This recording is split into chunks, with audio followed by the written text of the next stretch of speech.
রাত প্রায় 11:30।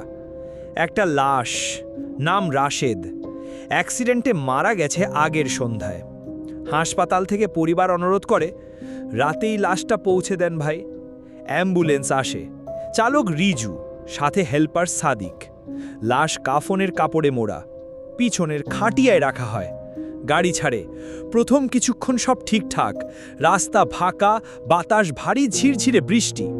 কিন্তু একসময় রাস্তার মাঝখানে জমাট অন্ধকারের ভিতর দাঁড়িয়ে থাকে এক ছায়া। গাড়ির আলোর ভিতরেও তার মুখ দেখা যায় না। রিজু কিছু না বলে গাড়ি চালিয়ে যায় ছায়ার ভিতর দিয়েই। গাড়ির ভিতর তখন এক ধরনের হিমশীতল ভাব। সাদিক ফিসফিস করে বলে, ভাই, ওইটা মানুষ ছিল ভাই। কেউ উত্তর দেয় না। হঠাৎ পেছন দিক থেকে আসে শব্দ, ধুম ধুম ধুম। খাটিয়ার কাফনের ভিতর কিছু একটা নড়ছে যেন। সাদিকের কণ্ঠে কাঁপুনি। ভাই, আমি মইরা যামু। সে কিছুতেই পিছনে তাকায় না। বৃষ্টির তীব্রতা বাড়ে। এমন সময় হেডলাইটের ঝাপসা আলোয় দেখা যায় একটা চায়ের দোকান।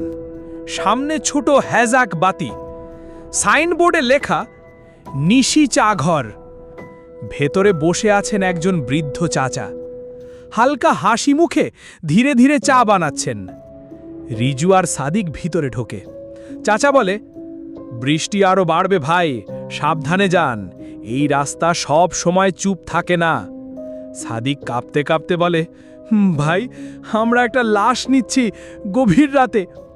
চাচা চাপ এগিয়ে দিয়ে বলে, মরলে সব চুপ হয়ে যায় ভাই, কিন্তু কিছু মানুষ চুপ হবার আগেই ফেরে।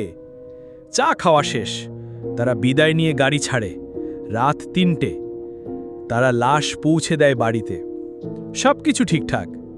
ভোরবেলা হেল্পার সাদিক খেয়াল করে তাদের দেওয়া টাকাটা আবার ফিরে এসেছে, একটি চায়ের কাপের ভিতর রাখা। রিজু অবাক হয়ে বলে, এটা কিভাবে ফিরল? তারা ফিরে যায় সেই চা দোকানে, কিন্তু দোকান কোথাও নেই। এক বৃদ্ধা বলে, ওইখানে ওই দোকান তো অনেক বছর আগেই পুড়ে গেছে।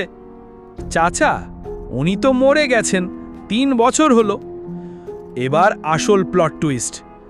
পরিবার লাশের মুখ খোলে শেষবারের মতো দেখার জন্য, কিন্তু মুখের কাফন সরাতেই রাশেদের মুখ আর সেই চাওয়ালার মুখ হুবাহু এক। রিজুর গলায় শুকনো স্বর, এই মুখ তো আমি দেখছি। সাদিক ধপ করে বসে পড়ে। আর লাশ? চোখ হঠাৎ করে খোলে। চোখের কোণে এক ফোঁটা চা পড়ে থাকে।